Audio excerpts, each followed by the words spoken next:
The World Series is almost here, and because of that, I thought it'd be cool to look back on the most pivotal history-changing moments in World Series history, and what that did was string me down a path stumbling across what has to be the best team to not win it all. It's an interesting thing to look into, and what it really shows is just how much of a crapshoot baseball is, especially when you get to the very end, the season finale. A lot of people might say a team like the 2001 Seattle Mariners, a team that won 116 games, the most ever in a single season, is the best team to never win, and maybe that's true, but I feel like getting to the World Series is important when looking at how good these teams were.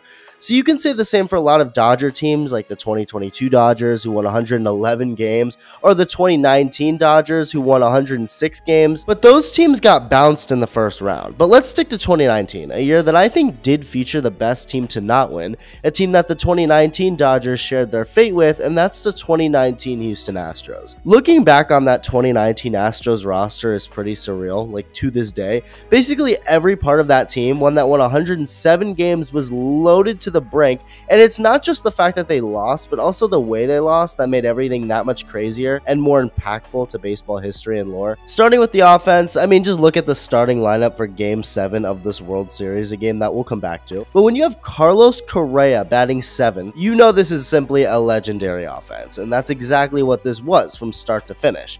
Well, almost finish. Just in a general sense, without naming any names, the 2019 Astros were #1 in offense in pretty much every important category.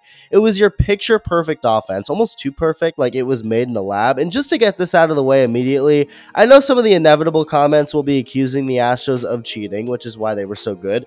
But as of today, there is no proof whatsoever that the Astros cheated or did any of the wrongdoing they were proven of doing in 2017 and 2019 too. That may seem crazy, but I'll get into why that makes all the sense in the world a little later. But for now, just think of 2019 and everything Houston did that year as legit as possible, because according to the investigation, that's the case, and there were no trash can bangs or buzzers in 2019. But this Astros offense, they did everything right. They struck out less than anyone in baseball while also walking more than anyone in baseball. Now, usually there's a flaw, even with the best teams, but not with this team. They were simply just good at everything. Good at not striking out, good at getting on base, good at hitting to a good batting average, good at hitting for power. Just everything you can think of, they did that well. 2 of their hitters finished top 10 in MVP voting, including George Springer, who finished 7th in what remains the best season of his career so far. I could be wrong on this, but I feel like Springer is the reason why teams view leadoff hitters in baseball differently today. For the longest time, leadoff hitters were the less powerful contact hitters, but then here was George Springer saying screw that and popping almost 40 home runs out of the leadoff spot and hitting almost 300, and I feel like we've seen teams try that out more. More powerful hitters at the top, like Kyle Schwarber, Shohei Ohtani, just not your prototypical leadoff guys at all. And I think Springer started that trend. The man who finished 2nd in MVP voting in 2019, which was in the middle of the era of basically what the MVP award was in that time, which was who has the best chance to beat Mike Trout for the award, and that was Alex Bregman in 2019. Trout did have the better season, but Bregman wasn't too far behind him at all. Not only did he not strike out much, but he also walked the most times in all of baseball that year, hitting almost 300 and popping 41 home runs to go with 37 doubles. Just nothing more you could ask for from the guy. And this was when we started looking at Bregman as someone who get a massive contract eventually, a narrative that's very different now 5 years later, as he's still a good player, just yet to be nearly as good as 2019. The 35-year-old Yuli Gurriel, who was in just his 3rd big league season, had an awesome year, also hitting 300 with over 30 homers. Jose Altuve was Jose Altuve. The catching position got good production offensively, with Robinson Chirinos getting most of the playing time there. Then you had Michael Brantley, someone who was one of the most consistent hitters in all of baseball for a decade in Cleveland, all of a sudden having his best season ever as a first-year Astro. This probably would have been Carlos Correa's best season ever if not for his rib injury he suffered during a massage, something that knocked him out for more than half the year. Now, is that the true story? Who knows? It wouldn't be that uncommon for a player to lie about how he was injured for PR reasons. There's been rumors the injury actually came from his wife smacking him with a baseball bat after he was caught cheating on her, but that's not at all proven, so don't take that as me saying that that's what happened. I just think that if that was the true story, I mean, that would be cinematic poetry, considering it started with Correa smacking a trash can to cheat a couple years earlier, only to get smacked in the ribs himself a couple years later for another type of cheating. It's like poetry, so if they rhyme, Every stanza kind of rhymes with the last one. But again, the massage story was the reported one, so we'll go with that. So this masseuse, apparently being the Hulk, prevented Correa from playing even half the year, but when he did play, he was great. And oh yeah, 2019 also featured the first year of Yordan Alvarez, one of the biggest nightmare fuels for pitchers. He played 87 games and mashed, and looking back, considering all the things Alvarez has since done, this was just a taste of the hitter he'd be in this league, but it was still enough at the time to get excited. And the most fascinating thing about this Astros team is the fact that I just went over how historically good this offense was, yet the pitching may have been the craziest part. The lineup was loaded, yet two of Houston's players that finished top 11 in MVP voting in 2019 were pitchers, starting with Garrett Cole, who was at number 10. This screenshot has become a meme at this point, but don't let the fact that it's a meme fool you. Everything on it is real. From Cole, that's really him, not AI generated, and neither are those stats. Overall, Cole had the lowest ERA in the American League in 2019, the lowest fielding and independent pitching in the American League, which is basically ERA that takes away luck. He had the highest strikeout rate in baseball, the most strikeouts in baseball, won 20 games. I mean, just everything about his season was ridiculous, including what this screenshot shows. On May 27th, Cole took the mound against the Cubs with an ERA over 4. Up until this point in the year, he'd had a couple of blow-up starts, for example, one in April against the Rangers where he gave up 8 runs on 9 hits, and the one before this one where he gave up 6 runs to the White Sox. So now against the other Chicago team, Cole decided to lock in and tie a season high of strikeouts with 12 on the day while throwing 6 solid innings. But little did we know at the time, Cole wasn't just locking it in for that game, but the rest of the entire season, hence the undefeated record and 1.59 ERA from that point on. Just racking up those strikeouts like nobody else, being as dominant as one could be and finishing 10th in the MVP voting.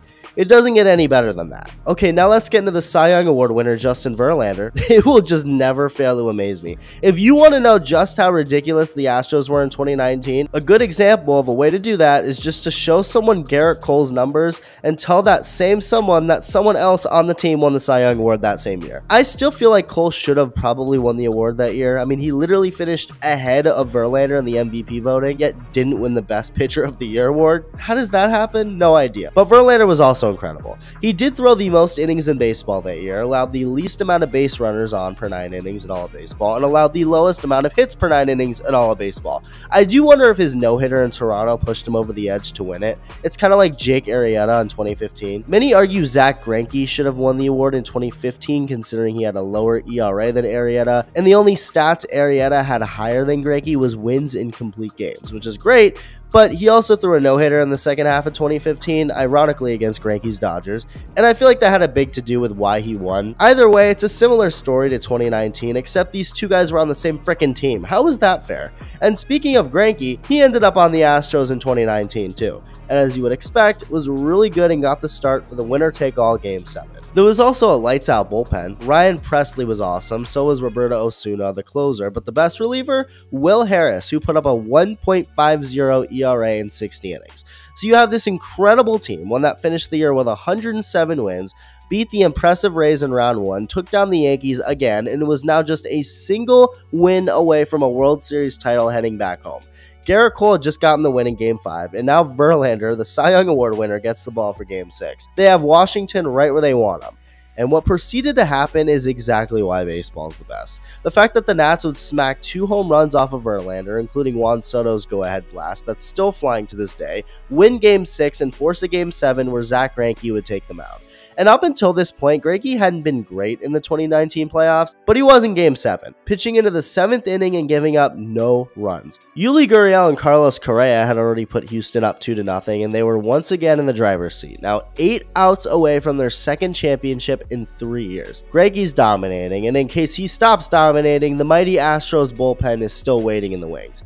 But unfortunately for Houston, Washington saw all of that and went, "I'm here to tell you right now, we don't care." Let me tell you, we don't care. Anthony Rendon takes Greinke deep to cut the lead in half. Juan Soto walks, and because it's the final game of the whole season, everyone obviously has a short leash, and that includes Greinke, who had been nails up until that point. In comes Will Harris in his 1.50 ERA to face Howie Kendrick, who had a sneaky, not just good, but great season in 2019 for the Nationals, and that should be acknowledged way more than it is. He's known for his postseason heroics, understandably so, obviously that's the most important, but this man hit almost 350 that year with an OPS over 960. That's like Aaron Judge, Shohei Ohtani level stuff, seriously. And it's not like he was some part-time player. He played most of the games in 2019, a year that ended up being really his final season because the 25 games he played in 2020 ended up being his last, but who cares about that? That was just his encore. This man went out with a bang. Now, Howie was never a home run hitter. He was always a good batting average hitter, but 2019 featured Howie finding his power stroke more than he had since 2013 and really since 2011 when he hit a career-high 18 home runs. In 2019, he hit 17, so he was kind of a power threat, but at the very least, a threat to keep this inning going. But Will Harris's sick curveball was going to be a challenge, putting a hole through Howie's bat for strike one. And up next was another nasty pitch of his, a 91-mile-an-hour slider that couldn't have been located more perfectly. Right on the corner. You don't swing, it's a strike. You do swing, good luck doing anything productive with it. But when Howie went with the pitch and sent it shooting off the right field foul pole in front of George Springer's face, it became clear that this was just meant to be. Maybe you could chalk it up to the baseball gods punishing Houston for their cheating that would soon come to light months later. Seems fitting. But either way, it was Washington's year, and the rest of the game showed that as their 3-2 lead turned into a 6-2 win, shocking everyone and winning their first championship in franchise history. Now, this is one of those series that will forever be so impactful for multiple reasons. It is for the Nationals for obvious reasons, but when you look at the Houston Astros run of dominance since 2017, a run and era that may have come to an end this year, the Astros winning in 2019 would have changed the way we view things. Many argue the Astros aren't a dynasty because they've won just 2 championships in the span of these 7 years, and one of them is tainted. But if they had won this one they seemingly had in the bag with one of the greatest, most talented rosters in baseball history, the way we look at this era changes. That would have been their second ring in 3 years, like I said, to add on to the 2022 championship they'd end up winning. That made this 2019 loss a little easier to swallow, which goes back to the point where it's not crazy to say that they didn't cheat in 2019. In 2022, the Astros won 106 games in a ring with an incredibly dominant team. They didn't cheat that year, but it really is crazy how this one series could have changed so much if the outcome was different. We're now talking 3 championships since 2017, 7 ALCS appearances, 4 pennants, and even if you chalk up the 2017 one as not legit, say you start the run in 2018, there's still legit championships in 2019 and 2022 with 6 straight ALCS appearances and 3 pennants. That's a dynasty, but because 2019 ended the way it did, that year's Astros will forever be looked at as the one that got away, and the Astros run, although still dominant, will never be quite as dominant as it could have been. Let me know your thoughts and thank you for watching.